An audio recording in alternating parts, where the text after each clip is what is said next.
देखिए, ये एसआईआर के ऊपर, वोट चोरी के ऊपर हम लोग की लगातार ये सदन से लेके सड़क तक ये लड़ाई जारी रहा। पिछले सदन में भी हम लोग उठाए थे, फिर उसके बाद बिहार में राहुल जी ने इसके ऊपर रैली पदयात्रा निकाली थी। इस सदन में भी चर्चा करने पे मजबूर किए थे सरकार को। एंड ये बहुत बड़ा मुद्दा है। बिहार से शुरू होकर अभी हर राज्य में ये इनका फॉर्मूला जारी है कि वोट चोरी करके कैसे वो अपना इलेक्शन एडवांटेज कर सकते हैं। हमारा मेन दिक्कत इस जो एसआईआर एक्साइज का है कि इससे गरीबों का, जो दलित है, आदिवासी है, पिछड़े वर्ग के लोग हैं, जो कांग्रेस के ट्रेडिशनल वोटर्स, इंडिया अलायंस के ट्रेडिशनल वोटर्स है, उनको एक बैकफुट में लाकर उनको डिलीट करके इलेक्शन में एडवांटेज लेने की कोशिश कर रहे हैं, जिसके खिलाफ आज एक बहुत बड़ा रैली रामलीला मैदान में कांग्रेस खड़गे जी के नेतृत्व में, राहुल जी के नेतृत्व में हम लोग करने वाले हैं। 2-3 लाख लोग आने वाले, उड़ीसा से भी हजारों लोग आए हुए हैं अपनी व्यवस्था खुद करके। हम ये रैली को सुनने के लिए हम लोग सब उत्सुक हैं। नहीं, देखिए, प्रदूषण के ऊपर हमारे नेता श्री राहुल गांधी जी कल सदन पे बोले कि इसे पार्लियामेंट में आप चर्चा करो, एक सकारात्मक चर्चा करो, जो सब मिलके हम इसका कैसे समाधान कर पाएंगे उसके बने करें। जो भी ये लोग लगा रहे कंडीशंस, हम सब उसको पालन करने के लिए तैयार है। पोल्यूशन एक बहुत बड़ी समस्या है, जिसके लिए हम सरकार का मदद करके इसका समाधान कैसे करेंगे उसके लिए हम बिल्कुल आगे बढ़ेंगे। देखिए, वो तो पार्टी के डिसीजन है, बट मेरा ये मानना है कि आपका जो भी सुझाव है पार्टी फोरम में करना चाहिए, जाके मीडिया में जाके चर्चा नहीं करना चाहिए। एंड ये एक आप पार्टी को मजबूत करना चाहते हो तो सबसे ज्यादा डेमोक्रेटिक पार्टी कांग्रेस पार्टी है। हमारे लीडर सबकी बात सुनते हैं, तो कांग्रेस के प्लेटफॉर्म में बंद कमरे में ये सब चर्चा होनी चाहिए। देखिए, इस सरकार का वही काम है कि हर योजना का वो लोग नाम बदल के अपना नाम डालना चाहते हैं। तो मनरेगा के बारे में भी इनका यही है। स्टैंडिंग कमेटी चेयरमैन के हिसाब से बार बार ये रिकमेंड करते आ रहे हैं कि मनरेगा इसमें 100 से बढ़ा के 150 दिन तक कराया जाए, इसका बजट बढ़ाया जाए, जो पेंडिंग ड्यूज है, आपका जो मटेरियल है, उसका लेबर है, वो जितना जल्दी हो सके दे पाए, राज्य का अपना शेयर दे पाए।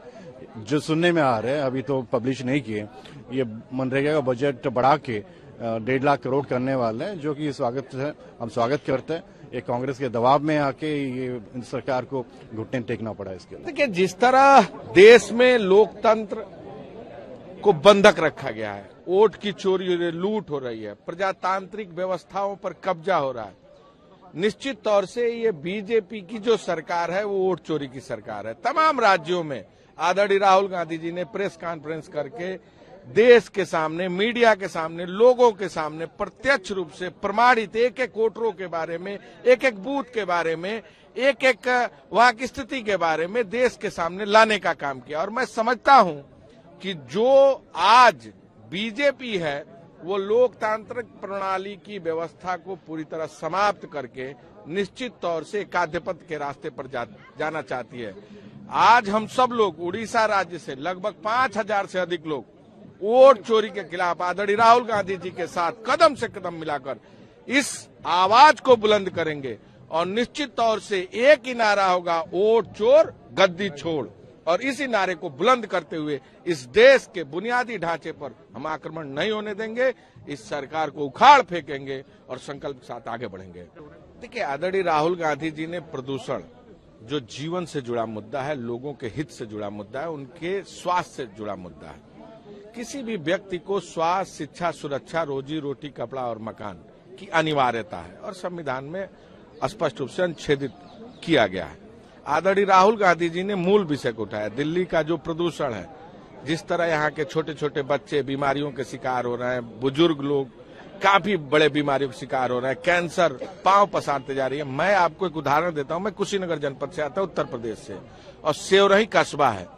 मैंने देखा एयर प्रदूषण को, 238 था मेरे गांव में यूपी में। सोचिए, एकदम तराई इलाका है, भरा बुरा है, पेड़ पौधे सब कुछ है। तो ये जो वायु प्रदूषण जिस तरह देश में फैलते जा रहा है, लोगों को असंख्य बीमारियों का सामना करना पड़ रहा है। और आदरणीय राहुल गांधी जी ने सदन में उठाकर जनहित से जुड़ा, लोगों से जुड़ा, सभी लोगों से जुड़े मुद्दे को उठाने का काम किया और सरकार को संज्ञान लेते हुए, ये कोई पक्ष विपक्ष का ये आरोप प्रत्यारोप का विषय नहीं है, इस पर उन्हें एक ठोस कदम उठाना चाहिए। यूपी बीजेपी चीफ नाम फाइल हुआ है पंकज चौधरी, अमूमन अब वही बनने जा रहे हैं, उस पर आपकी क्या टिप्पणी? देखिए, ये जो तय था, इसलिए इतना ड्रामा क्यों करना था? उनके राष्ट्रीय महामंत्री आए, मंत्री आए, मुख्यमंत्री से बात हो रही है, इनसे बात हो रही है, उनसे बात हो रही है, पीयूष गोयल जी आ गए। तो ये ड्रामा क्यों? जब आरएसएस ने नाम फाइनल कर दिया था तो उनको औपचारिक घोषणा करना चाहिए। और ये बीजेपी जो ड्रामा करके एक उहापोह की स्थिति और टीआरपी बटोरना चाहती है, तो मैं तो बगल के जनपद का हूं, मैं जानता हूं चौधरी जी को, अच्छे से जानता हूं। तो बीजेपी की नाकामी है और वो पीडीए को नहीं तोड़ पाएंगे, पीडीए की काट नहीं बन पाएंगे पंकज चौधरी।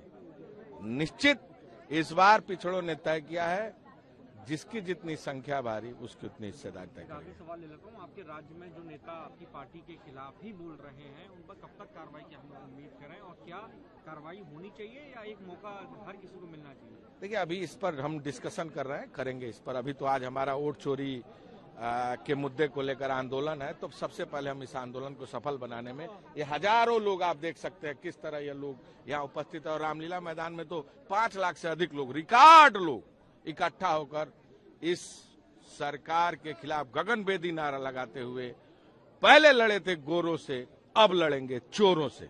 बिल्कुल, आज पूरे देश से कांग्रेस के कार्यकर्ता हर देश के हर कोने कोने से आ रहे हैं। आप लोगों ने देख रहे हैं कि कैसे यहाँ पे उत्साह के साथ इस महारैली में भाग ले रहे हैं। वोट चोर गद्दी चोर पूरा देश में गूंज रहा है।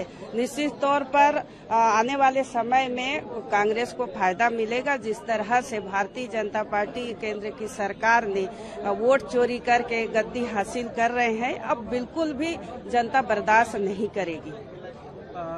मनरेगा का नाम जिस तरह से महात्मा गांधी लोगों ने कांग्रेस पार्टी उसका खुश नहीं है, इस बात से आपको लगता है कि ये गलत कदम सरकार की ओर से किसान बगल के पूर्ण बापूजी को किया गया?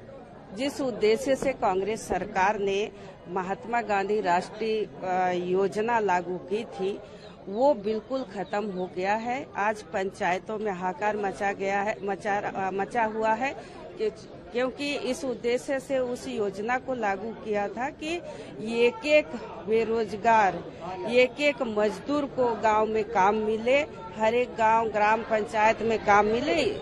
इस उद्देश्य से उस योजना को लागू किया गया था। लेकिन आज के स्थिति में इस योजना पूरी तरह से बंद किया हुआ है और जितने भी कांग्रेस की जनकल्याणकारी योजनाएं हैं उसी को किसी न किसी रूप से नाम बदल के इन लोग चला रहे हैं, लेकिन असफल हैं। गृह कोड लागू कर दिए समय के चलते सरकार ने वर्क फ्रॉम होम किया जाएगा, साथ ही ऑनलाइन जो है वो क्लासेस चलेंगी। राहुल गांधी ने इस मुद्दे को पार्लियामेंट में उठाया। देखिए, राहुल गांधी जी ने हर मुद्दे को गहराई से लेके देश के जनता के लिए उठा रहे हैं कि इस प्रदूषण से बहुत ज्यादा लोग परेशान हैं। जैसे सिटीजन हैं, छोटे छोटे बच्चे हैं, सांस लेने में दिक्कत हो रही है। इसके पहले इस तरह की स्थिति कभी भी देखने को नहीं मिला है। जो इन्होंने एकदम हवाई चला रहे हैं, बोलते पर करते कुछ नहीं है। निश्चित तौर पर चिंताजनक की बात है।